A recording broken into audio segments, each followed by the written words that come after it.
একটা নতুন টপিকে কথা বলবো, যেটা কিনা সত্যিই খুব খারাপ লাগছে যে বাড়ির দুটো বউ আর দুরকম অবশ্যই হতেই হবে, কেননা সবার তো আর মেন্টালিটি এক হয় না। তো আজকে আমি এই প্রিয়া আর এই যে ওর যা প্রিয়া আর ওর যাকে দেখলাম। প্রিয়া দেখো সদ্য মা হয়েছে, একদমই বাচ্চাটা ছোট। আর সত্যি কথা বলতে তার আগের বাচ্চাটারও একটু প্রবলেম আছে, তোমরা জানো, থ্যালাসেমিয়া আছে। তো সত্যি তার মধ্যে দিয়েও প্রিয়া তার শ্বশুরমশাইকে সব কিছু ছেড়ে দিয়ে এসে তার প্রমোশন বলো সমস্ত কিছু করে তা না, কিন্তু তবুও তার ব্যবসা বাণিজ্য সমস্ত কিছু ছেড়ে দিয়ে এসে তার শ্বশুরমশাইকে দেখাশোনা সমস্ত কিছুটাই করছে, আপাতত করছে। তো তাই মানুষটাকে আমি খারাপ বলতে পারবো না, বিশ্বাস করো, কখনোই খারাপ বলতে পারবো না। সেই মানুষটা রীতিমতো তার দায়িত্ব পালন করছে, একজন এজ এ বৌমা হয়ে সত্যি তার দায়িত্ব পালন করছে। কিন্তু আর একটা বৌমা একদম দায়িত্ব থেকে মুক্ত। সত্যি চোখের দেখা দেখতে এসছে, যখন শ্বশুরমশাই যখন হচ্ছে বাড়িতে ছিল তখন একদিনও আসেনি। আর যখন আইসিইউতে সে ইমার্জেন্সি ওয়ার্ডে সে নিঃশ্বাস নিচ্ছে, অক্সিজেন নিচ্ছে, তারপরে নল ভরে তাকে খাবার দেওয়া হচ্ছে, এই টাইমটাই যেটা কিনা তখন সে চিনতেই পারছে না সে একটা অন্য জগতে চলে গেছে।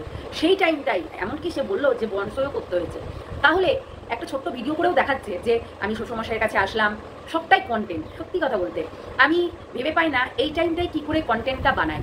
আর না বানালেও তো হবে না, দেখাতে হবে তো যে বাবার কাছে মানে শ্বশুরমশাইয়ের কাছে গেছিলাম, গিয়ে তার কাছে হচ্ছে আমি দেখলাম এবং তাকে তার জরুরত কিছু জিনিস যেগুলো লাগলো সেগুলো কিনে কেটে দিয়ে আসলাম, তাই না? এগুলো না দেখালেও হবে না। তো আমি একটা কথা ভেবে পাচ্ছি না, তার শাশুড়ি মা এইরকম কেন?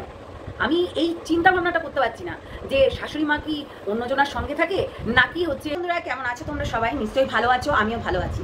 দেখো, সংসারের ঝামেলা, পারিবারিক ঝামেলা হতেই পারে, আমাদের পারিবারিক ঝামেলা হচ্ছেও। প্রত্যেকটা মানুষের জীবনে একটা না কিছু একটা লেগেই আছে। দাঁড়াও, আমি একটা ওড়না নিয়ে নিই, ঠিক আছে? তাহলে দূরে রাখতে পারবো ক্যামেরাটা। তো পারিবারিক ঝামেলা সবারই আছে, সবার জীবনে, আমার জীবনেও আছে, তোমাদের জীবনেও আছে। তো আজকে আমি এই হচ্ছে প্রিয়ার ভিডিও আমি দেখি।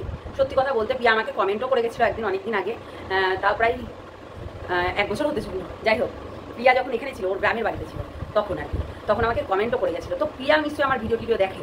তো কথা হচ্ছে যে সত্যি এই প্রিয়াকে আমরা অনেক দিন ধরে দেখছি, মানুষটা হ্যাঁ অনেক কিছু করেছে, অনেক আসলে মানুষের বিপদে পড়লে না অনেক কিছু করতেও হয়, তখন না মাথায় কাজ করে না, আর নিজেদের লোক কখনো আসে না। সেটা এখন বুঝতে পারছো যে প্রিয়া যা, যে কিনা রীতিমতো সত্যি একটা হিংসুটে টাইপের, সত্যি হিংসুটে, দেখেই মনে হচ্ছে ও শাশুড়ির মতন।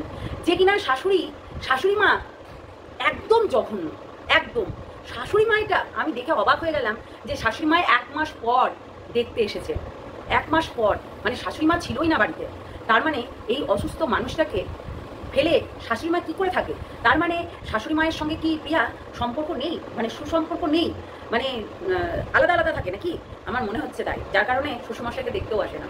হতেই পারে, এখনকার মানুষের পরকীয়া যা বেড়ে গেছে চারিদিকে। ওই যে বললাম কিছুদিন পরে পরকীয়া পালন হবে, ওই হাক ডে পাক ডে মাক ডে সমস্ত কিছু পালন হচ্ছে, চুমু ডে, কিস ডে, হ্যাঁ এরকম সব পালন হচ্ছে। তেমনি পরকীয়া দিবসও পালন হবে, চিন্তা করো না, পরকীয়া দিবস পালন হবেই। এটা হচ্ছে ওই যে কী বলে আরও সব আছে যেগুলো পালন হয়, হ্যাঁ তারপরে হচ্ছে কী যেন বলে ফাদার ডে, মাদার ডে, অনেক কিছু হয়। তো সেই রকম এই পরকীয়া ডেও হচ্ছে পালন হবে আর কিছুদিন পর। কারণ এই মানুষগুলো যারা ঘরের মধ্যে একটা করে স্বামী রেখে আবার আর একটা করে নিয়ে নাগর নিয়ে ঘুরে বেড়ায়, সত্যি তাদের হচ্ছে এইরকম জিনিসগুলো হবেই হবে, তোমরা দেখে নিও। তো আমার মনে হচ্ছে যে এই যে প্রিয়ার শাশুড়ি মা, সে কিনা হচ্ছে মনে হচ্ছে পরকীয়া করে এবং সেই জন্যই হচ্ছে তার হাজব্যান্ডকে ছেড়ে এতদিন থাকছে, কেননা হাজব্যান্ড একদম মৃত্যুশয্যায়, একদম মৃত্যুশয্যায়। সত্যি খুব খারাপ লাগছে, একটা মানুষ এইরকমভাবে, সত্যি খুব খারাপ লাগছে, আইসিইউতে ভর্তি আছে আর সেই মানুষটাকে নিয়ে এরা কন্টেন্ট বানাচ্ছে। সত্যি খুব খারাপ লাগছে ভাই, দেখিও না, মুখে বলো ওই মানুষটাকে দেখিয়ে কেমন লাগছে। হ্যাঁ মাঝে মধ্যে দেখাতে দেবে ওই ক্যামেরাটা ওখান দিয়ে ওই নিচেই দেখানো, ওই নিচে কুমিরের কান্না কাটছে আর কি। ওর প্রিয়া যাকে দেখলাম কুমিরের কান্না করছে আর কি। তো দেখলাম ও সত্যি মানে এদের আমি বলিহারি, এরা কি ভাই কে? দেখো প্রিয়াকে বলতেই হবে, সাবাস দিতেই হবে, কেননা প্রিয়া রীতিমতো তার সমস্ত কিছু ছেড়ে শহর থেকে আবারও গ্রামে এসে সমস্ত কিছু নিজের হাতে যেগুলো ও করতো আগে, এখনও সেটাই করছে, বলতেই হবে। সবার জন্য রান্নাবান্না করা, দিয়া থুয়া খাওয়া সমস্ত কিছু এগুলো কিন্তু করছে, তাই না? করছে না তা না, তার কিন্তু কোলে একটা বাচ্চা আছে, সেটাও দেখতে হবে। এই বাচ্চাটাকে নিয়ে তাকে হচ্ছে দেখতে হয়, সেই বাচ্চাটা বুকের দুধ খায় মায়ের। অনেকটাই প্রিয়া খারাপ হয়ে গেছে। অনেকটাই খারাপ হয়ে গেছে। তো আমি একটা কথা বলি যে এই যে কিছু মানুষ যারা কন্টেন্টের জন্য নিজের ওর যা কিছু মানুষ বলবো নিজের যা কিছু মানুষ না নিজের যাই এরকম করছে কন্টেন্টের জন্য কিন্তু আসেনি। ওই যে কন্টেন্ট একবার কি হলো ওই যে আমাদের ওই কাশ্মীরের যে ঘটনাটা ঘটেছিল মনে আছে, এটা হাতটা কিন্তু কাটা নয়, আমার কড়াইয়ে ছাকা লেগেছে, একদম কড়াইয়ে ছাকা লেগে এরকম হয়ে গেছে বুঝলে। এই যে দাগ দাগে যে সব দাগ দাগ আছে না সব কড়াইয়ে ছাকা লাগা, এই রান্না করতে যায় আর কড়াই দেখো এখানটায় হচ্ছে প্রেশার কুকারে ছাকা লেগেছিল না পুড়ে গেছিলো ওই জায়গাটা, হ্যাঁ তেল পড়েছিল, তেল পড়ে পুড়ে গেছিলো, এখনো পোড়া দাগটা আছে কালো কালো এমনি বোঝা যায়। তো এইরকম অনেক দাগ আছে। শোনো সংসার করতে গেলে অনেক কিছু হয়, তা আমাদেরও হয়, কিন্তু সময়তে জানো তো সেই পুরোনো কথাগুলো মনে পড়ে যখন এখানে আঘাত হয়, সত্যি বলছি অনেক কিছু মনে পড়ে। তো সেইগুলো কিন্তু মনে পড়লে তখন মনে হয় যে না আমাকে এখান থেকে ত্যাগ করতে হবে, চলে যেতে হবে, সেটা তো যাবই, সেটা তো যাবই। আমি তোমাদেরকে বলে রেখেছি যে গত 3 মাসের মধ্যে হোক 4 মাসের মধ্যে হোক আমি আমার এই বাড়িটা ছাড়ব, এটা কিন্তু শিওর, যেটা ধরিত্রী বলে সেটা করে। তো যাই হোক এখন রিচ ডাউন, সবার কাছে নোটিফিকেশান পৌঁছাবে কিনা জানি না, প্রিয়া এই ভিডিওটা দেখবে কিনা জানি না, কিন্তু আমি বলবো প্রিয়ার দম আছে, প্রিয়ার শক্তি আছে, প্রিয়া কিন্তু খুব সুন্দর গুছিয়ে সংসার করছে। হ্যাঁ ওর হচ্ছে ওই যে কাশ্মীরের তো নাকি যেখানে হচ্ছে তোমার হচ্ছে আমাদের 26 জন যে মানে যারা ঘুরতে গেছিলো পর্যটককে মেরে দিয়েছিল, হ্যাঁ আতঙ্কবাদীরা পাকিস্তানিরা, তো ওদের সময় এরা যখন হচ্ছে রীতিমতো যুদ্ধ করতে গেছিল, যুদ্ধের সময় নাকি, হ্যাঁ পাকিস্তান হিন্দুস্তান সেই মারামারি হচ্ছিল তখনকার কথা। শোনো না না না ওটা না, হ্যাঁ এটা এই কেসটা নিয়েই তো ওটা।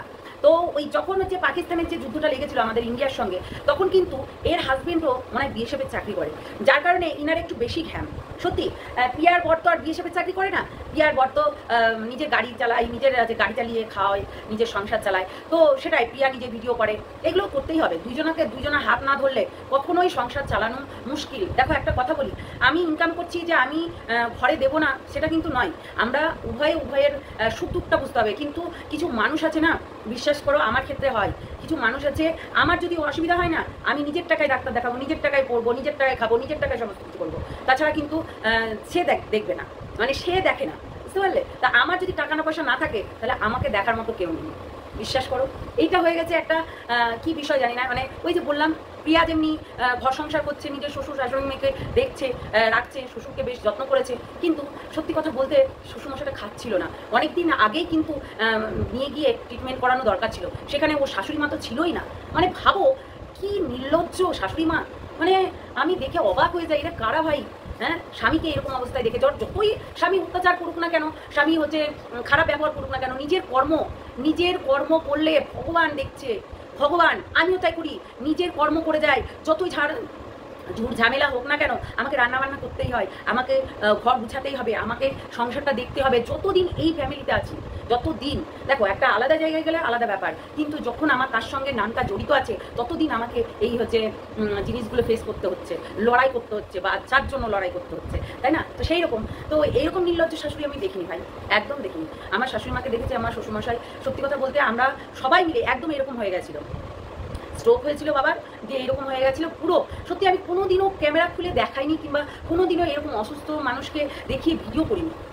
আমি কিন্তু ইচ্ছা করলে তখন ভিডিও করে রাখতে পারতাম, যে এরকম শ্বশুরমশাই সত্যি আমাকে খুব ভালোবাসতেন এবং হচ্ছে ডাকতেন শুধু, আমি বাচ্চা ছেলের মতন, ওই যে তোমার হচ্ছে দেখো হাগিস পড়ালে কিন্তু ইনফেকশন হয়ে যায়, তো তার জন্য ওই মানে কাপড়গুলোকে ছিঁড়ে ছিঁড়ে আর কি পরানো হতো, রাখতো না গায়ে, কিন্তু ওইরকম করে পরানো হতো বাচ্চা ছেলের মতো। তো আমি কিন্তু একটা আউট মানুষ এসছে, তখনও কিন্তু বাবার ওই জায়গাটা আমি পরিষ্কার করে দিয়েছি, নিজের কাঁথাটাকে চেঞ্জ করে দিয়েছি, কিচ্ছু করার নেই, ওটা আমার বাবা। তাহলে আমি যে এইগুলো করেছি, তাই ভগবানের কাছে একটা মানে নিজেকে করি যে না আমি এগুলো করতে পেরেছি, নিজের মেয়ের মতন দেখেছি। লাস্ট সময়ে মানুষকে দেখতে হয়। তা আমি এই প্রিয়ার হচ্ছে জায়ের কথা বলছি, সত্যি একটা অন্য টাইপসের মেয়ে। তো যাই হোক বাবার কথা বলতে গিয়ে কেমন চোখটা জল হয়ে গেল, এরকম হয়, কেননা দেখো যদিও বা শ্বশুর মশাই বলে কথা, সে ভালো মন্দ নিয়েই আমাদেরকে চলতে হয়, সে যে ফার্স্ট ইজ ফার্স্ট, আমাদের অনেক কিছু হয়ে যায়, বললাম না বাসন এক জায়গায় থাকলে অবশ্যই টুকামুকি লাগে, সেই মানুষটার সঙ্গেও লাগতো না তা না, কিন্তু খুব ভালোবাসতো। তো ওনার নাতি তো একদম বাপরে বাপ, নাতি বলতে অজ্ঞান, এত ভালোবাসতো। তো সেই আর কি আমি দেখে অবাক হয়ে গেলাম, এরা নিজেদের এই হচ্ছে চ্যানেল গ্রো করার জন্য একদম চলে গেছে আইসিইউর মধ্যে। ক্যামেরা তো অ্যালাউ করে না, কেননা এদেরকে কি করে অ্যালাউ করলো আমি সেটাই চিন্তা করছি।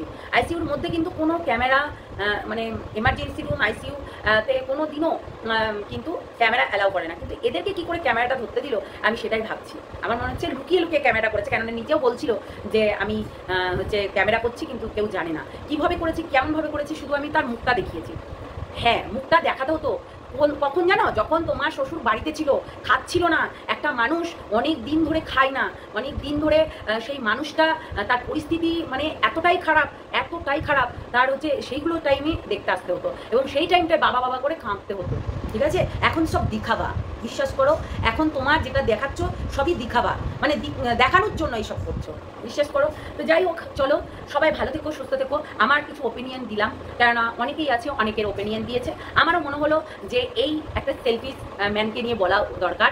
আমি দেখলাম সত্যি প্রিয়ার যা এত বদমাস যে বলার কথা না, সত্যি বদমাস, মানে নিজের কন্টেন্টের জন্য এইসব করছে, এটা কিন্তু বলতেই হবে।